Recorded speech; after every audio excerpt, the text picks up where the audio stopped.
नमस्कार दोस्तों, आप सभी का स्वागत है हमारे चैनल पर। Think big dream big. दोस्तों, हम सब अपनी जिंदगी में सक्सेस पाना चाहते हैं। हम चाहते हैं कि लोग हमें पहचानें, हमारी तारीफ करें और हमारी अचीवमेंट्स को अप्रिशिएट करें। लेकिन क्या आपने कभी सोचा है कि जिस चीज को हम अपनी स्ट्रेंथ समझते हैं, वही कभी-कभी हमारी सबसे बड़ी वीकनेस बन सकती है। वो है हमारा ईगो।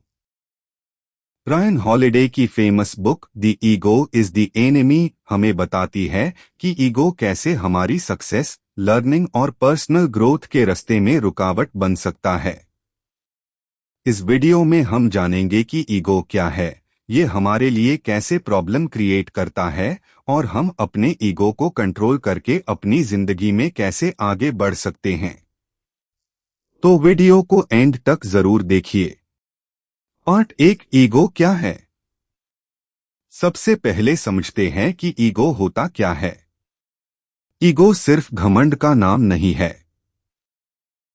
ईगो का मतलब है अपने बारे में एक ऐसी इमेज बनाना जिसे हम हर हाल में सही साबित करना चाहते हैं।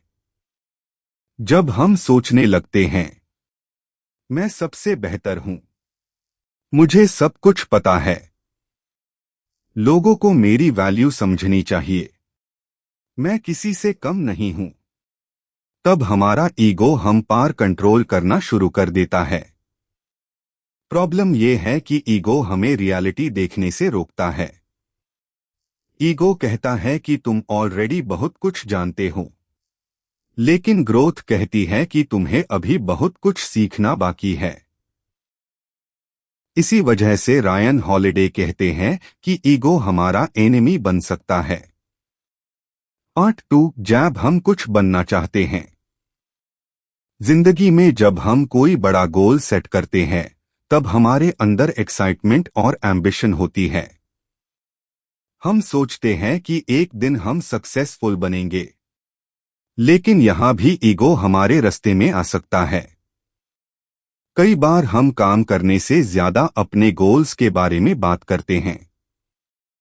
हम दुनिया को बताना चाहते हैं कि हम क्या करने वाले हैं, लेकिन सिर्फ बात करने से सक्सेस नहीं मिलती।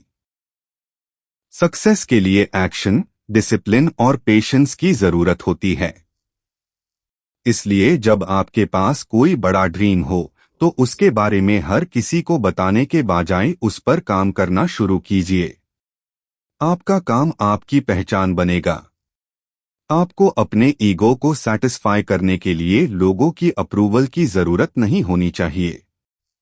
पार्ट 3, स्टूडेंट बैन कर रहो।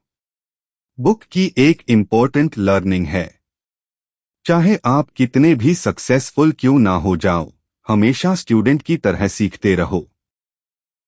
जब इंसान को लगता है कि उससे सब कुछ पता है, तब उसकी ग्रोथ रुक जाती है। लेकिन जो इंसान कहता है, मैं और सीख सकता हूं, मैं गलत हो सकता हूं, दूसरों से भी कुछ सीखने को मिल सकता है, वही इंसान कंटिन्यूअसली ग्रो करता है। इसलिए लाइफ में कभी भी लर्निंग को स्टॉप मत कीजिए। आप जितना सीखेंगे, उतना ही आपको रियलाइज होगा कि दुनिया में अभी भी बहुत कुछ सीखना बाकी है। पार्ट 4, सक्सेस के बाद ईगो। अब मान लीजिए कि आप सक्सेसफुल हो गए। आपने अपना गोल अचीव कर लिया। लोग आपकी तारीफ कर रहे हैं, आपको रिस्पेक्ट मिल रही है। यही पार ईगो सबसे डेंजरस हो सकता है। पार्ट 5, फेलियर से क्या सीखना चाहिए। जिंदगी में फेलियर सबके साथ होता है। कभी बिजनेस में फेलियर, कभी करियर में फेलियर, कभी रिलेशनशिप में फेलियर, कभी किसी गोल को अचीव करने में फेलियर। फेलियर के वक्त ईगो हमें एक्सक्यूजेस देने के लिए कह सकता है। हम दूसरों को ब्लेम कर सकते हैं, हम सर्कमस्टेंसेस को ब्लेम कर सकते हैं।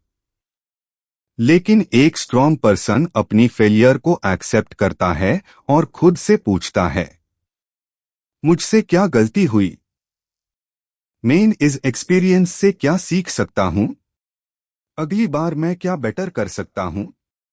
फेलियर को अपनी आइडेंटिटी मैट बनाइए। फेलियर को एक लेसन बनाइए। आपका एक फेलियर आपकी पूरी जिंदगी डिसाइड नहीं करता। 8-6 लॉग ऑन की अप्रूवल के PECH की मैट भागो।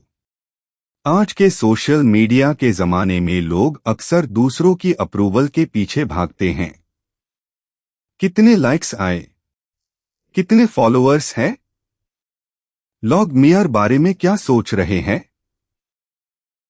लेकिन अगर आप अपनी खुशी को दूसरों की ओपिनियन से कनेक्ट कर देंगे तो आप कभी ट्रूली सैटिस्फाइड नहीं हो पाएंगे। आपको अपने काम की वैल्यू समझनी होगी। हर किसी से अप्रिशिएशन मिलना जरूरी नहीं है। कभी कभी आप सही काम कर रहे होंगे फिर भी लोग आपको क्रिटिसाइज करेंगे।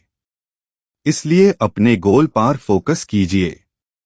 लोगों की आवाज से ज्यादा अपने एक्शंस पर भरोसा कीजिए। 8-7 ह्यूमिलिटी की पावर। इस बुक की सबसे इंपॉर्टेंट टीचिंग्स में से एक है ह्यूमिलिटी।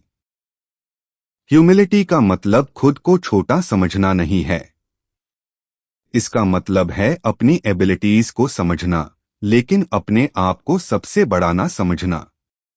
आप टैलेंटेड हो सकते हैं, आप इंटेलिजेंट हो सकते हैं, आप सक्सेसफुल हो सकते हैं, लेकिन हमेशा याद रखिए कि आपके पास सीखने के लिए कुछ ना कुछ जरूर बाकी है। जब आप हम्बल रहेंगे तो आप क्रिटिसिज्म को एक्सेप्ट करेंगे, आप मिस्टेक्स से सीखेंगे, आप दूसरों की एडवाइस सुनेंगे और सबसे इंपॉर्टेंट आप कंटिन्यूअसली ग्रो करते रहेंगे। पार्ट 8 ईगो को कंट्रोल कैसे करें। अब सवाल है कि हम अपने ईगो को कंट्रोल कैसे करें। सबसे पहले अपने काम पर फोकस कीजिए, रिकॉग्निशन पर नहीं। दूसरा, हर दिन कुछ नया सीखिए। तीसरा, क्रिटिसिज्म को पर्सनल अटैक समझने के बजाय फीडबैक की तरह देखिए। चौथा, सक्सेस के बाद भी ग्राउंडेड रहिए। और पांचवा, फेलियर के वक्त एक्सक्यूजेस के बजाय रिस्पॉन्सिबिलिटी एक्सेप्ट कीजिए। आप जितना अपने ईगो को कंट्रोल करेंगे उतना ही आप क्लियरली सोच पाएंगे। Final lesson. दोस्तों, the ego is the enemy हमें एक बहुत सिंपल लेकिन पावरफुल लेसन देती है। आपके सपने बड़े हो सकते हैं, आपको सक्सेस मिल सकती है, आपको फेलियर का सामना भी करना पड़ सकता है, लेकिन हर सिचुएशन में आपको अपने ईगो को कंट्रोल करना होगा। जब आप कुछ अचीव करना चाहते हैं, ईगो को साइड में रखिए और काम कीजिए। जब आप सक्सेसफुल हो जाए, हम्बल रहिए। और जब आप फेल हो जाए, सीखिए और दोबारा कोशिश कीजिए।